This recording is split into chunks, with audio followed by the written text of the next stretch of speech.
13% of Spain's demand. And while Spain's oil supplies are in no danger just yet, the reduction in this national speed limit is just one of the ways that the government is trying to get people to cut down on fuel. And that's a scenario that's not been seen in this country since the 1973 oil crisis.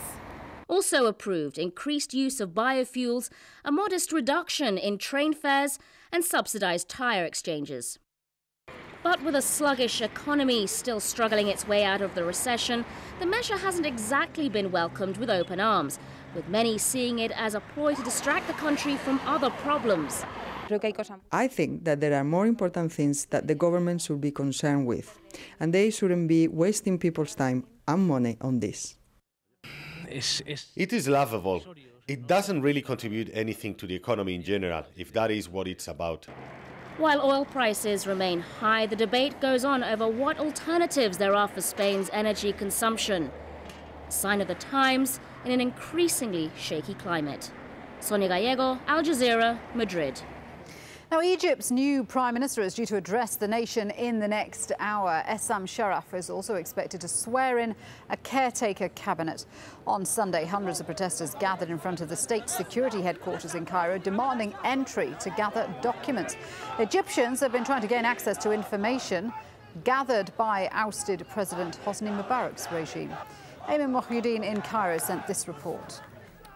Egypt's new incoming cabinet is expected to be sworn in on Monday afternoon with some notable faces in key positions, including the Ministry of Foreign Affairs. That position is going to Nabil El Arabi, a very well-respected senior diplomat and former judge on the International Court of Justice. He will be Egypt's diplomatic chief and more importantly involved in maintaining and safeguarding so many of Egypt's foreign interests, including regional and international policies. But more importantly, you have on a domestic front the new Minister of Interior, who will be responsible for building and rebuilding, in fact, the entire security infrastructure.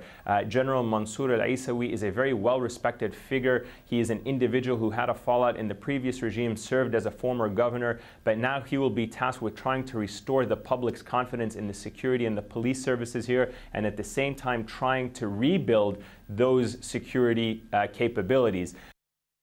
Well, Rasha Abdullah is chair of journalism department at the American University in Cairo, and she joins me now live in the studio. Good to have you with us, Rasha. We're expecting the new cabinet to be announced within the next hour. There seem to be a lot of old faces in it.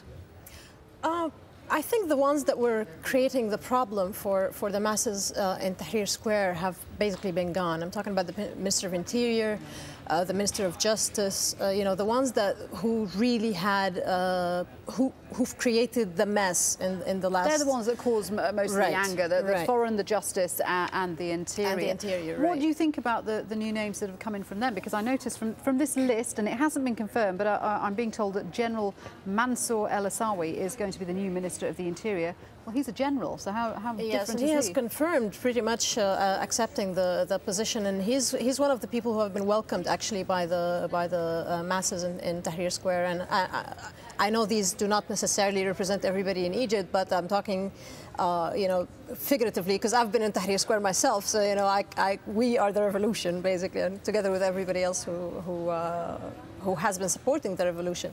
So by and large, you think that the new cabinet will be accepted by the Prime Minister? I think so, particularly the Minister of Interior and the Minister of Justice, because these were the two that created the most problems, really, directly with the demonstrators. And it's been very good of the new sort of Minister of Interior to come out and basically apologize for what the police forces have done in the past and for the way the demonstrators have been treated. Well, and that's very important. Particularly is going to have a lot of challenges ahead, because you now have all these groups of protesters outside state security headquarters trying to get evidence of abuses committed under the past regime. Yeah, but just feeling that person on top of that very important ministry is sort of on their side, or sort of at least hearing what they've been talking about, because, you know, I mean, we've all seen there have been brutal, you know, injustices going on in that sector. It's a very important sector of the government, of course, and the things that we're hearing of and that some of our friends and neighbors have gone through are just, you know, I mean,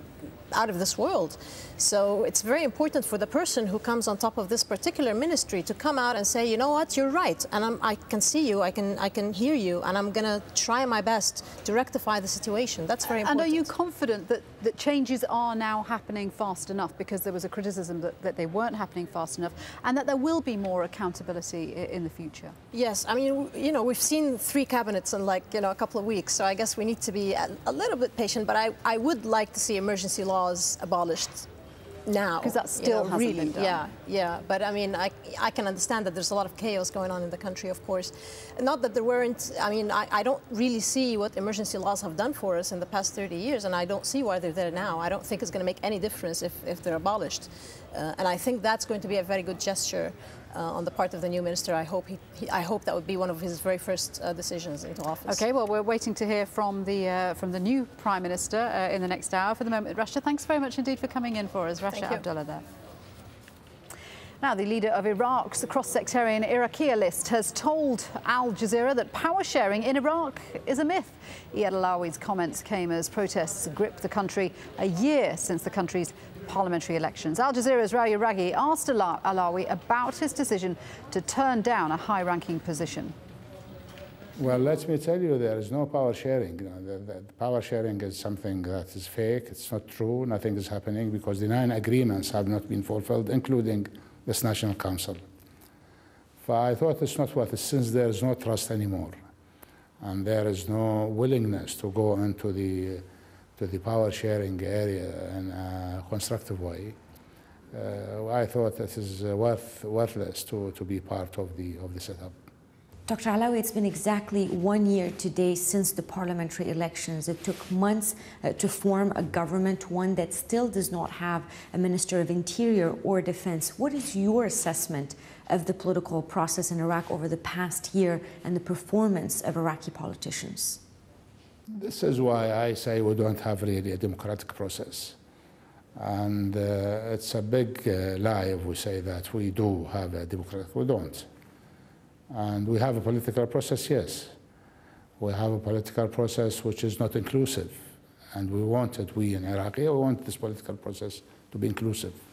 For really, we don't have democracy. And it's a joke that we have a democracy. And I think if we want to fool ourselves, we will say we would like to have democracy. If you call now and say, I want to support the demonstrators, you are a suspect. As what happened to the Communist Party yesterday and what happened to the Ummah Party yesterday, and what accusations have been leveled against my political group that we are supporting the demonstrators. I can't remember the article in the Constitution which calls for the right for the Iraqi people to demonstrate peacefully. What do you think of the protests across Iraq in the past few weeks, and how do you think that will affect Noor al-Maliki's government?